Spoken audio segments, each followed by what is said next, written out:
And good morning, everyone, for another morning coffee with Marcaida. TGIF, it's a Friday, and how's everybody doing on this Friday? I hope everybody's doing great as we start off our morning cup of Joe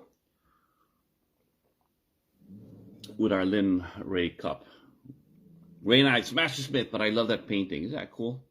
Anyways, on this Friday, I want to say good morning to everyone and say I am grateful and thankful for everybody to be here and that we are able to broadcast and share our thoughts with each other. And today's thought is convenience versus happiness. And this is related to the idea that money buys happiness, or money can make you happy. Money buys convenience, but it can't buy you happiness. And what is that all about? Well, the thing about money things is that there seems to be a measure of success and happiness for people. You may think that it is that way, but studies have shown that a lot of very wealthy people aren't exactly very happy. It is a personal thing. We equate it to success, but in reality, it just buys you the conveniences of your basic needs.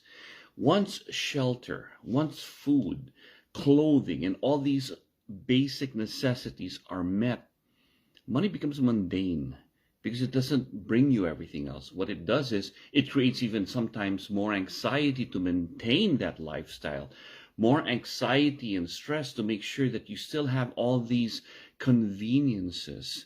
Whereas those who are able to make do without the convenience and survive seem to find happiness elsewhere and not in materialistic things. So take note of that. The reason I'm talking about that is talking to a friend of mine who says, you know what, I had to quit my six-figure job, and now I don't have that money that I used to from that job, but I am doing other things that I'm very passionate about, especially when your passion can get you by, but it doesn't bring you the same amount that your job that you had to do for the money was. The conveniences are gone, but you're doing what you're passionate about.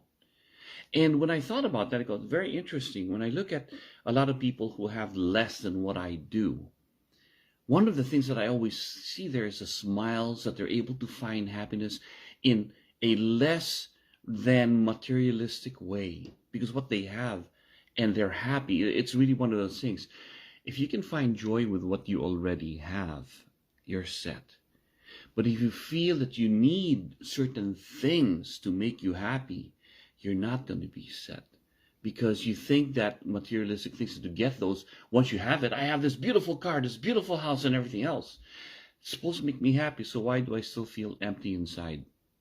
Because sometimes the things that money can't buy are the emotional things of physical health, love, of people around you. Just because you have money and everything else, you can buy that? Is that real love?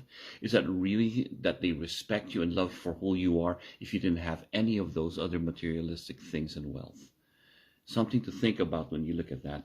And for me, it's basically going back to the basics of, if I can find a way to find and pay for my basic needs, then pursuing my passion and the things that make it important to me are not about the money, not about the success. It's about being with people that really matter to me.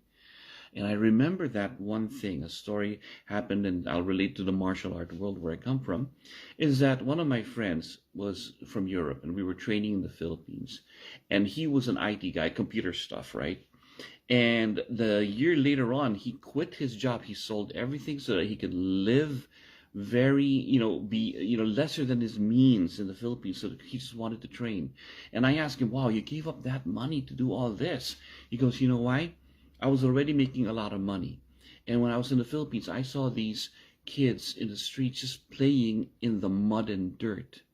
But the laughter that came from them, that heartfelt laughter, I go, I have never laughed that way.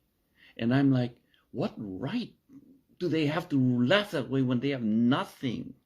They have nothing compared to what I have, but yet they have that laughter I don't. So what's going on over here? What am I missing? And the fact that, yes, they don't have a nice house, a great house and everything else. They have food to eat, clothing and everything else. But the happiness that they have seems to be so pure. He goes, I want that for myself. As soon as I'm able to realize I only need my basic needs, but then I'll find my happiness from the core and being of me with being with people and not depending on the richness of stuff. But I go, isn't that hard to do when you find pleasure in your conveniences? A beautiful house, a beautiful house. You know what?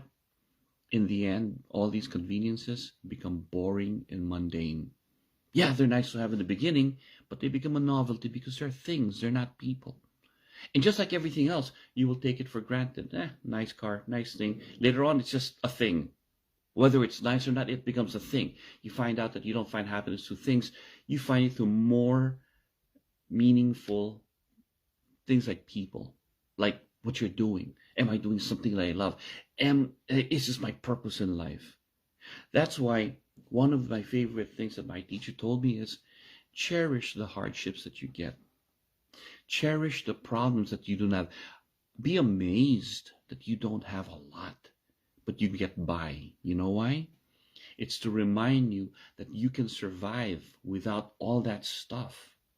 You can remind you that there was a time when all the complexities that come with the conveniences is something to cherish. What do you mean by that? I never had a phone, so I never had issues with having to be on social media. I never had a phone, so I don't have the issues to trying to get cell phone data. When I didn't have a phone, I didn't have to keep looking to charge my phone, or the first thing that I reach for is my phone, or that I'm always constantly on this nice phone and I'm not paying attention to people. Never had that issue before. Now that I have it, I have to do all this, all these apps, all these different things, all the things that I'm available 24/7. Anybody can call me, and if they don't get a hold of me, they get angry. Never had that issue because I couldn't afford a phone then. Now that I can afford a phone and all these things, all of a sudden this all falls to me. That's one example of why you cherish when you didn't have things, because there are niceties which are basically your conveniences. And there are the necessities. I need food, I need shelter, I need clothing. But once that's met, those are simple stuff. Where is my true happiness coming from? Once all the basic needs are met, where is my true happiness? I'm not saying doing without is easy, but you can survive through it.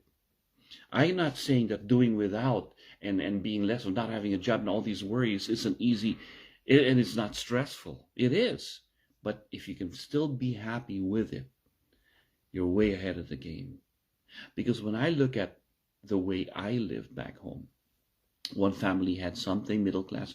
One family that had everything lost everything.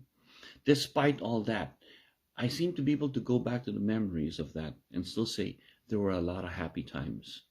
There were a lot of happy times, yet we didn't have the materialistic things that others had, but we had each other. In misery, we found company, and in that company brought us the happiness. It was about people, not the conveniences. And to be able to make that distinguish and be able to distinguish things from what is a convenience that I can buy and what is the happiness that I cannot buy, that is what we need to figure out for ourselves. And it's different for everyone. It's all relative to what's important to you. But remember, that's what they mean by money can't buy happiness. It just buys conveniences. Doug Marcaida here with a Morning Cup of Joe. Have a great Friday, folks. Take care.